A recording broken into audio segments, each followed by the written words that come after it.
welcome to Turn the Page, the official podcast of the Syosset Public Library.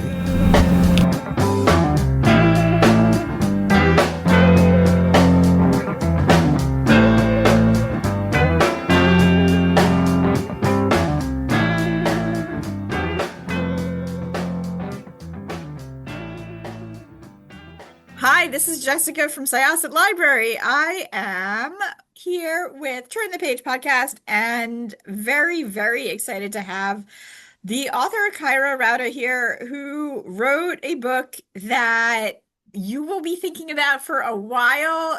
Very memorable characters and scenarios. You will never hear the words, "Hey, handsome," again in the same way without imagining it and being spoken by the titular character of this book, Jill. Jill is not happy. Welcome, Kaira. Tell us about this book and where it all came from. Thank you. I know. Yeah, Jill is not happy as we start the book. She and her husband, Jack, have, drifted apart a little bit. They're beginning their lives as empty nesters. Their only daughter, Maggie's off to college. And so Jill suggests a road trip to the Utah National Parks. And actually, my husband did the same thing. It was during the pandemic, and he's like, "Let's go take a trip to the Utah National Parks." And while we were there, I just thought the stunning scenery was amazing and also scary. And all of a sudden, of course, I of course imagined killing someone there because I write thrillers. So that's where it all started. So, you have like the best setup here where you can go into the book, if somebody did not know that you wrote thrillers, just being like, "Oh, this is going to be domestic fiction, empty nester story about a couple whose names happen to be Jack and Jill. How cute. And they're going to try to work on their marriage. And is it going to work? Is it not going to work?" And it just kind of like you bounce back and forth between timelines, and it's mostly, it's Jill's point of view and Jack's point of view. You know that they share this really dark secret from their past. You know that they've been together since college. And you know that Jill has like this she's really intense. But in the way that a housewife or not, just or the wife of somebody who, is well off in a way you expect, someone who clings to somebody whose social status is higher. Jack, we know from some of the flashbacks, he comes from money. He was the mayor at one point and now he's not anymore. And Jill just wants to rekindle their relationship because she's so sad that they've drifted apart. And she talking to her friend about it, this trip, it's just the thing. And then Jack's perspective is, "I've got to get this marriage done. This is it. I'm done." And things just continuously escalate as you learn more about them. So the Utah National Parks came first before Jill came. She's a really strong voice. Can you tell us a little bit about her inception and when she got a hold of you?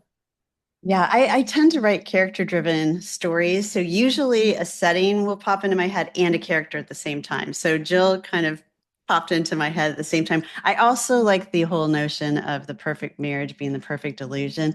And I've written about that a lot of times. And in this case, it's very much we have an illusion of domestic perfection from Jill. And then we have quite the opposite perspective from Jack. And while they're, I also like road trips. I do that a lot too, because it forces people together in this small space in a car where it's very hard to hide, even if you both are thinking opposite while you're driving along. So I guess she came into my head. I wrote a book called Best Day Ever a few years ago, and it was kind of the same thing. Paul in that story came into my head really clearly, and Jill did the same thing. And I love it when that happens, as I'm a pantser, so I do not have an outline or anything. I just kind of let the story unfold.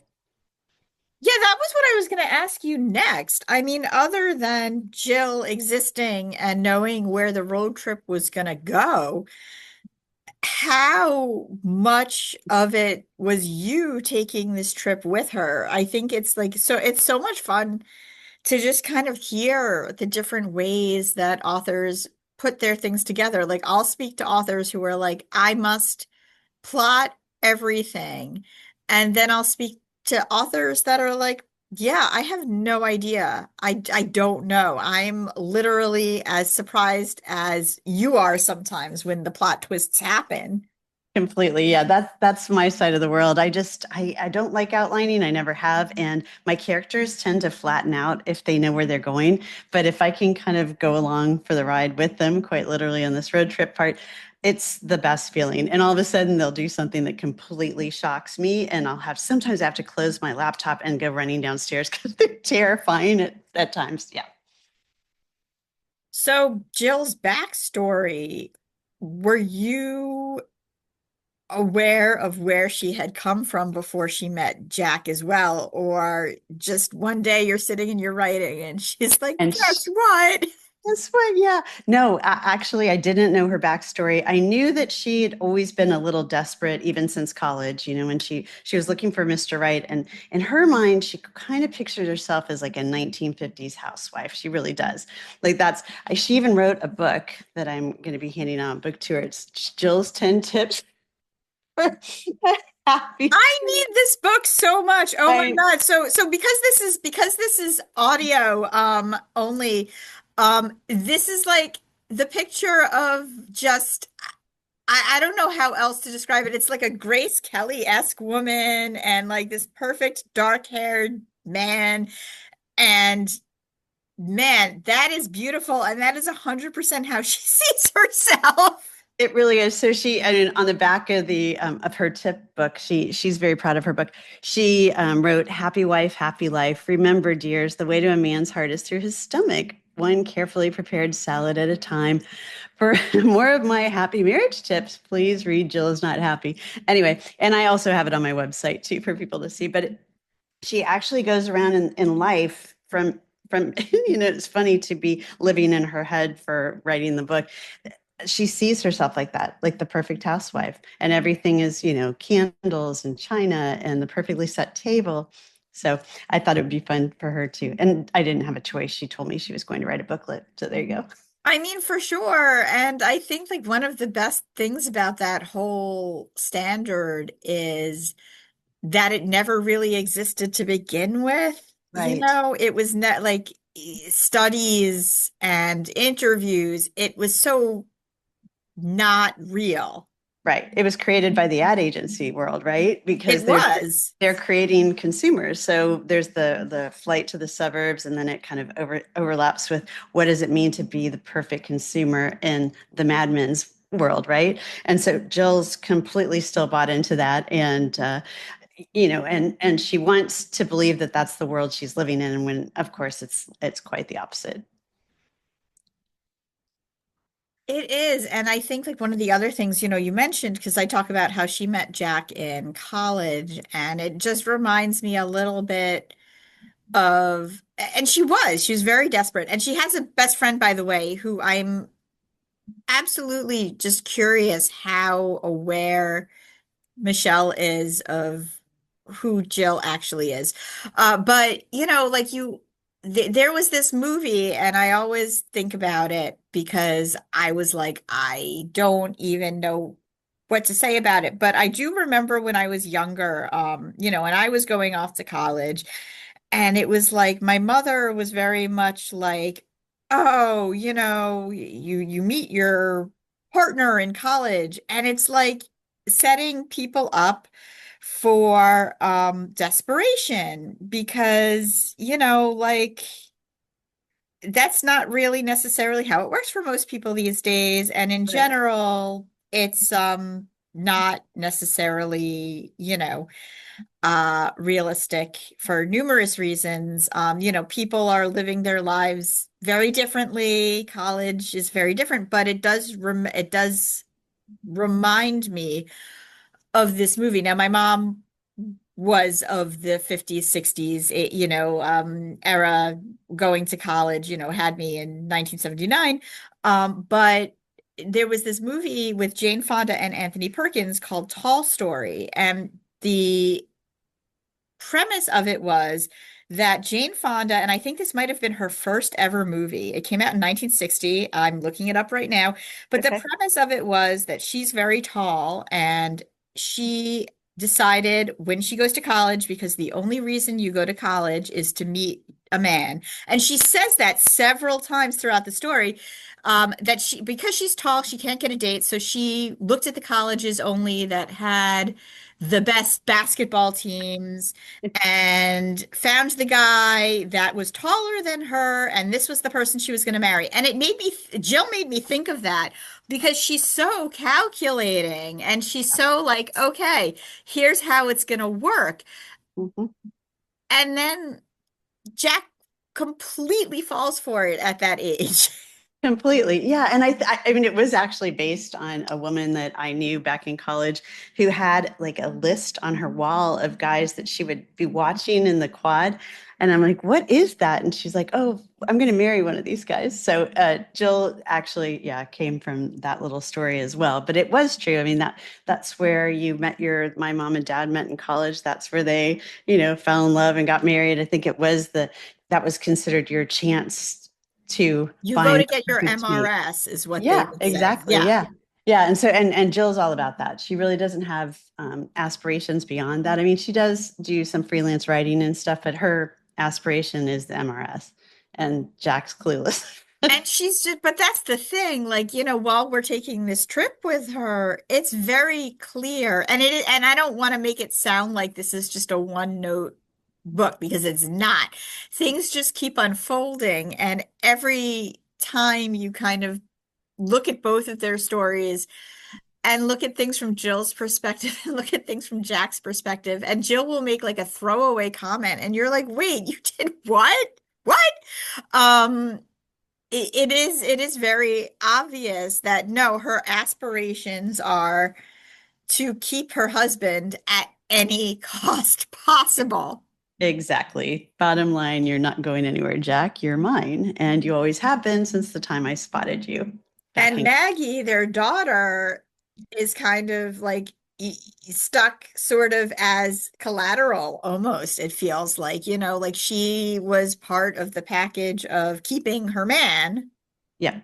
Yeah. Yep.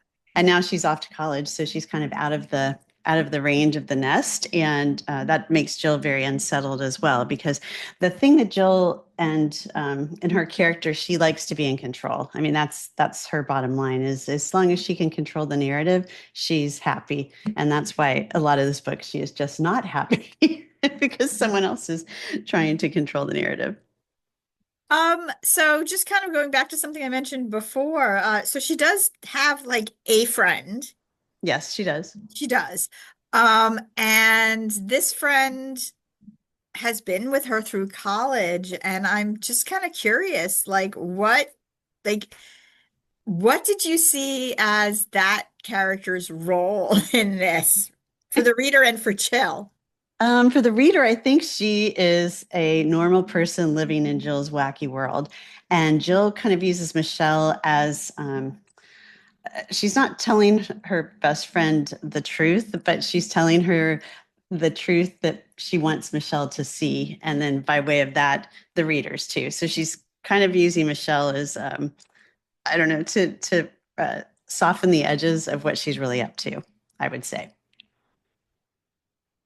Yeah, I mean it really just goes so many places. Um, I know I mentioned just in passing in the beginning, she's such a strong character. Would you ever write about her again? Yeah, I mean, she's definitely still in my head, which is funny because some characters they have all that they want to say in their book, and and they're pretty happy to fade back. This particular, plus I'm on book tour too, but this particular character, Jill, is definitely ready to talk some more. She's really present in my brain, which is kind of creepy and also fun. I also want to know, did you always want this book to be dual perspectives? And how difficult was that for you from the from being the type of writer that you are, to take the mic away from Jill and let Jack say his piece? That's a great question, because when you were asking me that, I realized, I mean, The Favorite Daughter is a marriage thriller, and that's all through Jane's perspective, one voice all the way through. Best Day Ever the same way. It's all through Paul's eyes until the very end. So, I think it's perhaps easier to have a dual timeline, because if Jill's about to tell you something that she's not supposed to tell you, I can cut her off and like bring Jack on stage. But on the other hand, it does make it a little trickier if you're a pantser like me, to make sure that they're revealing things at the right pace. So usually when I'm writing, because I don't have an outline, I have to keep track of characters' lies. So I kind of keep a list of lies, so I can, because I know as soon as my character's lying, then she's up to something or he's up to something. So that's kind of fun. And I'll come back with this notepad full of lies, which is, yeah, kind of odd, but also fun. Well, I'm definitely expecting this book to blow up because of how much fun it is. And it's like a really good escape in a very interesting way. I think if you are in need of a beach read that's not like, besties hanging out on the beach, or, mother-daughter book clubs, if you like your beach reads a little bit darker and a little bit crazier, this one is going to be a lot of people's favorites this summer. Oh, thank you. I hope so. I really do. I find Jill to be both disturbing and amusing at the same time. So hopefully readers will too. Yeah, without a doubt. Are you, so like, how does it work for you when you write? Do you put your manuscript in and then it's on to the next one, or do you need to marinate on it a little bit? I think I write pretty fast the first draft, and then usually I will marinate for a bit.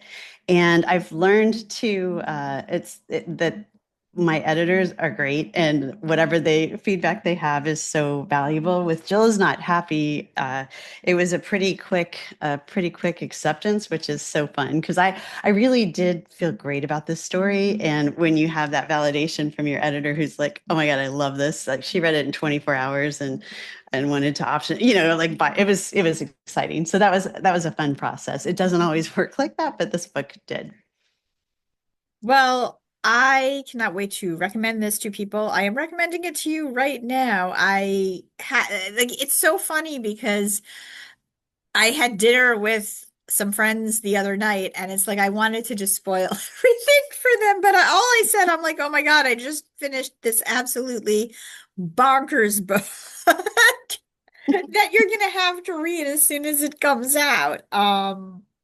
Yeah, it's like, again, it's one that I want to talk to about with people, and I can't because it's not out yet and I don't want to spoil it. But listeners, if you have opinions on this book, I totally want to hear them, because I am still thinking about Jill and Jack and their whole situation.